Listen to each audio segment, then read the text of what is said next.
sa ABS-CBN News Headquarters, Corina Sanchez, Julius Babaw, kasama ang mga patrol ng bayan, bantay ng mamamayan.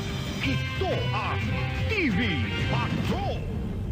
All My Life kina Aga Mulak at Christine Hermosa sa unang araw ng showing nito. May report si sa Patrol Nina Corpus. Mainit ang pagtanggap ngayong unang araw ng showing ng pelikulang All My Life. Tampok sina Aga Mulak at Christine Hermosa. Sa dami ng mga nanood, aabot raw sa 10 million ang first day gross ng pelikula. Sa premiere ng pelikula kagabi, bukod sa dalawang bida, naroon ang mga artista, fans at executives ng ABS-CBN. Sorpresa rin ang pagdating ng bagong senador na si Pia Cayetano.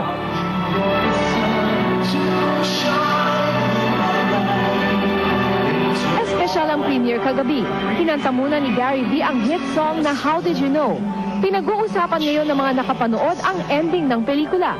Marami kasi ang nagulat kung paano ito nagtapos. Ito rin daw ang rason kung bakit ginawa ni Aga ang pelikula. Baka mapagod rin kasi ang tao. So I wanted to do something really different. Maraming magugulat siguro.